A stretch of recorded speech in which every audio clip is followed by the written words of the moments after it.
It's the Pew. Welcome to Pew. Christmas season. Holiday cheer. Cheer edition. And lots of shopping and gifts. Lots of shopping gifts. Or start repeating everything you say. Okay.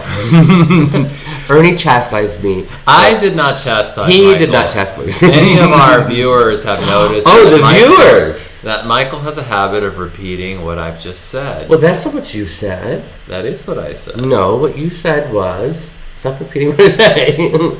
Right, because our viewers have commented. Well, go read the comments. Well, speaking of comments, I've got a comment right here. This is from Ashley McFay, and she's curious, out of everything I found in the storage unit, what was my favorite item?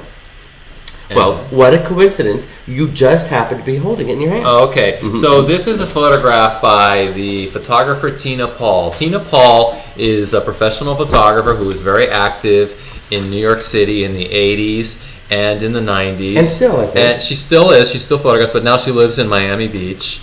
And she took so many great photographs from the 80s and 90s. And here is Michael with Icy the bear and Hans Ulrich the dog. These were two of the costumes from Disco 2000. Clara the Carefree Chicken is not pictured in this photograph.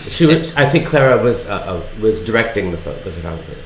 Well, yes, perhaps. And one thing that I remember about this photograph is that if you see on Michael's chest, he's wearing like these little pearls that are glued on. I remember actually gluing those pearls onto Michael's chest.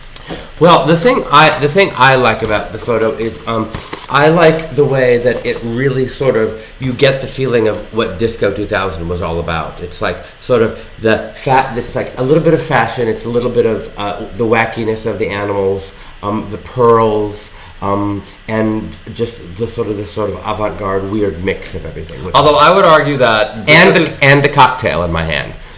Now that's what Disco 2000 was about. I would argue though that the dog and the Icy the bear was really not what Disco 2000 was about, because really you only saw them for like the first few months and then they just fell by the wayside. No, it was about a year, and it was budgetary cuts. You know, Peter, you wanted me to pick one of the animals, and it was Clara the chicken. And you know what? It was the animal that garnered the most attention, because the person wearing the costume, and I don't know if we will reveal who that was. It was me. I was Clara the chicken. But but each animal required a person who with a personality, or that could give the costume a personality, that could give, you know what I mean, a memorable personality. And the people who were wearing the other costumes changed all the time, and you didn't really remember them. Whereas Clara was very visible and had a kind of a distinct person. In fact, you made up a personality for Clara the Chicken. Yeah, well, I mean, to me, it was like a performance art every time I put it on, or it was like my form of drag. It was my female alter ego, and for me, it was like, I'm putting on this character. It's not going to be Ernie Glam. It's going to be this wacky character who is based on a character from the Bewitched comedy show. Which one? Clara. Oh, and Clara, yeah. Oh, I didn't know that. Remember, we wanted to have like this bumbling, like I knew that this she was bumbling witch on Bewitched who could never do anything right. She like cast a spell and it would be backfiring every time. Right. So our concept for Clara was that it would be like this bumbling chicken who's like walking around the club and like accidentally falling or dropping things and just being silly and wacky. Yeah, well, I missed the Bewitched reference for some reason. Right, but yeah, it ended up evolving from that, but that was our original concept. But the other characters didn't do that, right. And so we will break for a commercial, then come back with more something else.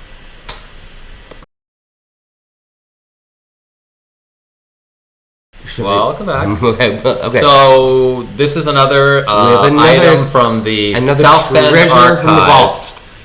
The Project Next. It's a magazine. A magazine, and it was supposed to be the magazine that came after. Well, okay. It was supposed to be an insert. Originally, the idea was to make this an insert in Project X. Which was the magazine that Michael and Julie Jules founded in the late 80s. Julie Jules. And it actually was a very successful magazine, and it lasted at least 7 years. Yes. And the problem was, I felt that it was going too mainstream, and Julie felt, and that was Julie, I thought, and Julie felt that I was taking it in the other direction, making it too sellable. We couldn't sell ads in magazines that advertised heroin and crack and Special K. Having been in the middle of it, because I actually worked Exactly in the office. I worked with Julie in the daytime, and there were conflicting editorial priorities. Would Right. be my So my solution was to put all of the crazy, wacky stuff in Project Next, and we would insert that in only the New York editions, and the rest of the country would get the watered down kind of, And I thought it was a great compromise. Julie didn't. Julie thought that that this was a trick or some kind of that I was going to, I don't know, make a new magazine without her or, do something on my own. I don't know what she thought. She just did not like Project Next, would not insert it in the magazine, and it started a big fight. And the fights went on and on until the magazine folded. Yes. The end. But which is not surprising. I mean, that happens to a lot of magazines. People's creative visions part, and then they separate. Yes, I think Julie was wrong in this case. There's nothing threatening about it. And in fact, Project Next, I guess you could see it both ways. Project Next is threatening because it's the next magazine. I wouldn't say that it was threatening because how many issues of Project Next? 5,000. No, but how many times did you do it? Oh, we only did it once because Julie said no. But why couldn't you just have continued doing it? Well, because then I felt it would have been threatening. If we would have been, then it would have been another magazine. The way it wouldn't have been threatening would have been to insert it in Project X, to make it part of the magazine. Yeah, I don't know. Having been in the middle of it, it was, we were working on the magazine and we were trying very hard to make it commercially successful. And so there was a lot of sensitivity to putting, ads about Xanax and Rohypnol in the magazine when we were trying to get Calvin Klein to buy full-page ads. But the thing is, we did get Calvin Klein to buy full-page ads. Yes, they did. And by the end, Snapple and... but not because we were running ads about Rohypnol. No, in spite of the fact that we were running ads for Rohypnol. Well, towards the end, we weren't, though. I mean, the magazine was a little watered down, but it still had an edge, though. If you look at all those issues, they were edgy. And if you compare them to other magazines, to me, anything that isn't like a 3-year-old, shooting up crystal meth while prostituting himself in the corner is mainstream. The magazine started off very extreme, and it just kind of moved from a fringe more towards mainstream without actually thinking. I don't think it ever was mainstream, but it did move towards the mainstream. But I thought it was mainstream. Let's see the poster. This is the second annual Changing of the Guard poster. To get a bit, get more. I guess see a bit some. Okay. This is interesting. This was for an invitation for Le Palace de Bouteille. Mm-hmm. This was the second Changing of the Guard poster. The first one I think was the best one for Deviate magazine. That was the one that was sort of styled with RuPaul and Larry T. And do you remember that one? Vaguely. Larry T., Julie, Kenny, Alice in Wonderland Ford. And it was styled. There was a director there, and it was very Fellini-esque, and it was on a stage, and there was a curtain, and it was, very theatrical. And in this one, you can see it's just sort of like a crowd shot, like sort of, there's a little bit of directing there, but like not a lot. It's sort of...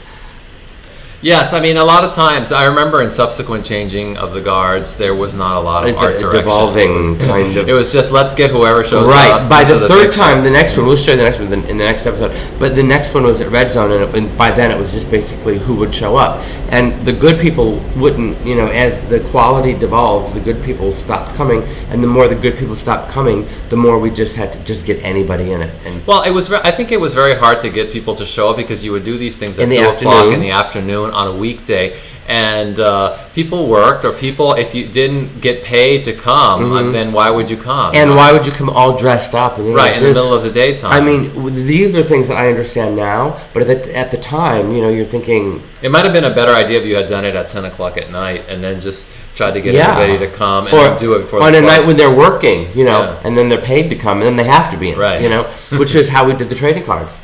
I basically put people on the payout and said, you're working tonight, come to the club. We were and there was a little photo booth set up somewhere in the club. And we took their picture, you know. So we should have done it like that, but, you know. All right, well, more from the archives More next from time. the archives next time.